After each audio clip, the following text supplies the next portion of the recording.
Hello दोस्तों, मैं अमरजीत खरवार। आज हम जानेंगे विभवांतर के बारे में। विभवांतर से पहले हम लोग कल पढ़े थे विभव के बारे में। विभव क्या होता है कि एकांक धन आवेश को किसी बिंदु तक लाने में किया गया कार्य उस बिंदु का विभव कहलाता है। जैसे यदि क्यू आवेश को किसी बिंदु तक लाने में डब्लू कार्य किया जाता है तो उस बिंदु पर विभव कितना होगा। हम लोग पढ़े थे कल V बराबर W/Q। आज देखेंगे विभवांतर। विभवांतर क्या होता है?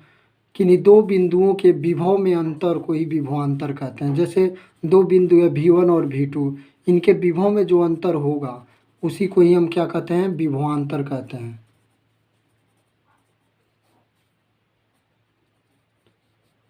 विभवांतर कहते हैं। पोटेंशियल डिफरेंस के नाम से जानते हैं।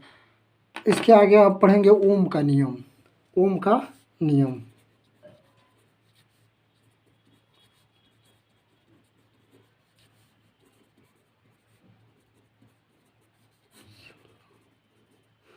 ओम्स लॉ क्या कहता है? यदि किसी चालक की भौतिक अवस्था में परिवर्तन न किया जाए। भौतिक अवस्था के मतलब हो गया कि यदि उसे जैसे टेम्परेचर या किसी अन्य चीज़ में परिवर्तन न किया जाए तो चालक के सिरों पर लगाया गया वोल्टेज तथा उसमें बहने वाली धारा का अनुपात नियत होता है। यदि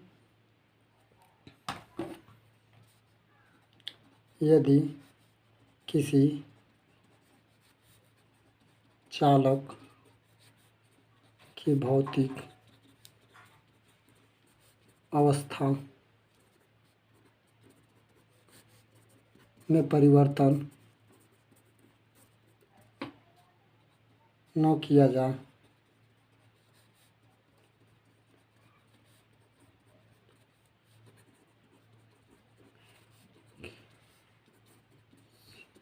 सिरों पर लगाया गया वोल्टेज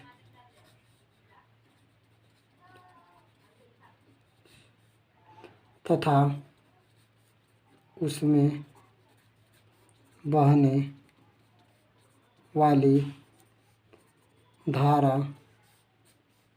का अनुपात नियत रहेगा।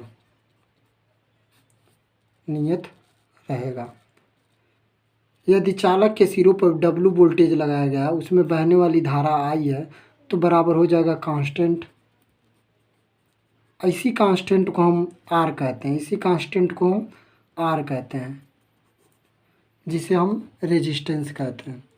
अब हम देखेंगे कि रेजिस्टेंस के बारे में हमने कल भी डिस्कशन किया था कि रेजिस्टेंस पदार्थ का वह गुण है जो अपने से होकर बहने वाली धारा का विरोध करता है। R बराबर हमने फार्मूला भी कल बताया था ρL/A, जहाँ L क्या है? लंबाई है और A क्या है? अनुप्रस्थ काट का क्षेत्रफल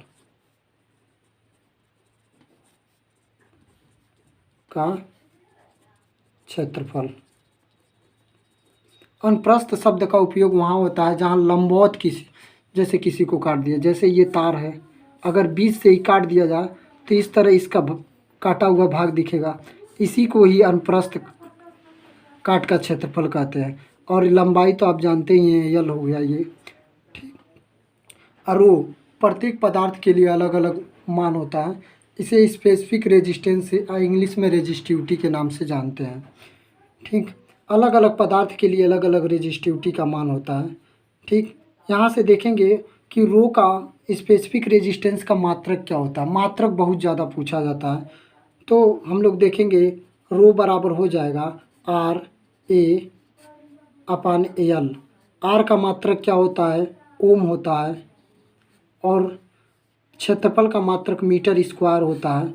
और लंबाई का मात्रक मीटर होता है। मीटर से मीटर कैंसिल हो जाएगा और ओम मीटर इसका आ जाएगा। विशिष्ट प्रतिरोध का मात्रक बहुत ज़्यादा एग्जामों में पूछा जाता है कि विशिष्ट प्रतिरोध का मात्रक क्या होता है? ओम मीटर होता है।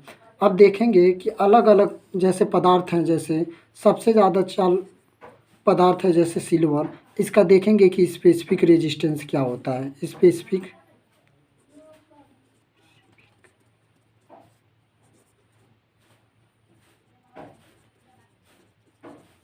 कितना होता है, इसका होता है स्पेसिफिक रेजिस्टेंस, हम लोग देखेंगे 1.6 × 10⁻⁸ ओम मीटर। इसी तरह कापर का देखेंगे, कापर का होता है 1.7 × 10⁻⁸ ओम मीटर। फिर हम देखेंगे कापर का देख लिए, एजी का देख लिए, देखिए अब हम देखेंगे एयू और एल्युमिनियम। एयू मीन्स गोल्ड होता है, एल्युमिनियम का एल लिखते हैं। एयू इसका होता है 2.4 10⁻⁻8 ओम मीटर, और इसका होता है 2.68 × 10⁻⁻8 ओम मीटर। ठीक, जो कि बहुत ज़्यादा पूछा जाता है। इन चारों के सिवा बहुत ज़्यादा एग्जामों में डीपली नहीं पूछता है, क्योंकि यही इन्हीं चारों में से कोई ना कोई पूछता है। अब देखेंगे हम कि हम लोग प्रतिरोध देखते हैं बहुत ज़्यादा, टीवी रेडियो या किसी में भी देखेंगे आप की प्रतिरोध लगे होते हैं, जिन कलर बेलनाकार होते हैं, जिन पे बहुत सारे कलर होते हैं, उन्हें कार्बन रेजिस्टेंस कहते हैं, कार्बन प्रतिरोध कहते हैं, कार्बन प्रतिरोध कहते हैं।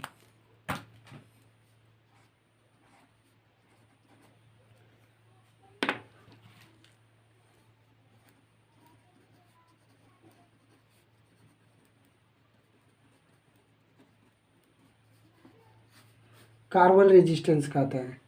कार्बन रेजिस्टेंस देखेंगे, सामान्यतः इसमें कलर कोडिंग की व्यवस्था की जाती है, और ये 1 ओम से लेके 22 मेगा ओम तक बनाए जाते हैं, 22 मेगा ओम तक बनाए जाते हैं।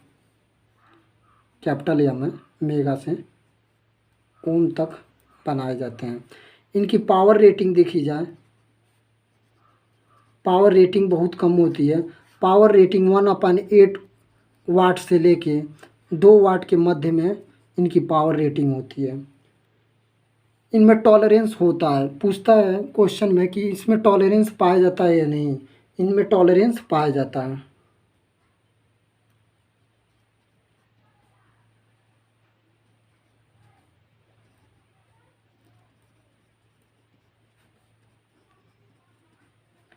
इसमें टॉलरेंस पाया जाता है। अब इसमें पूछता है, इसमें जब करंट फ्लो होती है ना कार्बन के रेजिस्टेंस में, तो इसमें एक शोर उत्पन्न होता है जिसे हम नॉइस कहते हैं या शोर। जब भी इसमें करंट फ्लो होगा, जैसे ये रेजिस्टेंस है, इसमें कलर कोडिंग व्यवस्था की जाती है।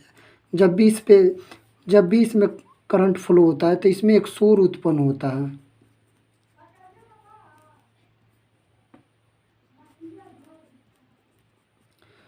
ये 1 सेंटीमीटर व्यास से ज़्यादा के नहीं बनाए जाते हैं, मैक्सिमम बनाए जाते हैं 1 सेंटीमीटर व्यास से कम ही के सारे कार्बन के रेजिस्टेंस होते हैं। अब इसके बाद जानेंगे कि वायर बाउंड रेजिस्टेंस के बारे में। किसके बारे में जानेंगे? Wire bound resistance. Wire bound resistance होता क्या है?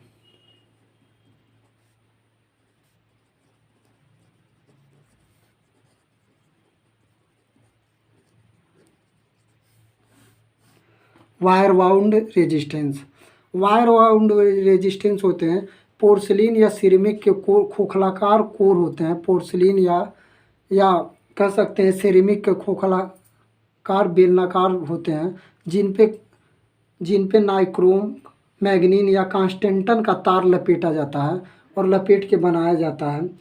इनको बनाया जाता है। इनका जो होता है ना, जो इनका जो पावर रेटिंग होती है, पावर रेटिंग ज़्यादा होती है। पावर रेटिंग कार्बन के अपेक्षा बहुत ज़्यादा होती है, लगभग 200 वाट तक इनकी पावर रेटिंग होती है।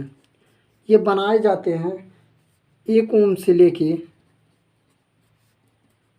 1 ओम से 100 किलो ओम तक। ये बहुत हाई फ्रीक्वेंसी पे नहीं उपयोग की जाते हैं। जैसे हाई फ्रीक्वेंसी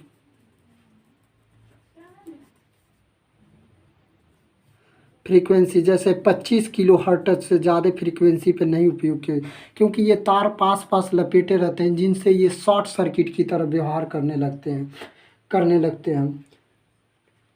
और इसमें टॉलरेंस जो होता है कार्बन की अपेक्षा बहुत कम होता है। इसमें टॉलरेंस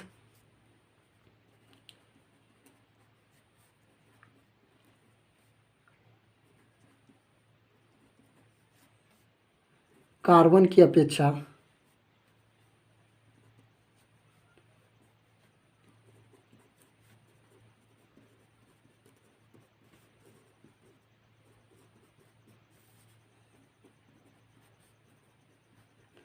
इसमें टॉलरेंस कार्बन की अपेक्षा बहुत कम होता है।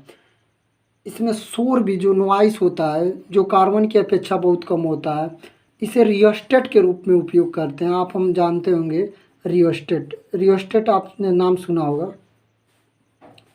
रियोस्टेट क्या होते हैं?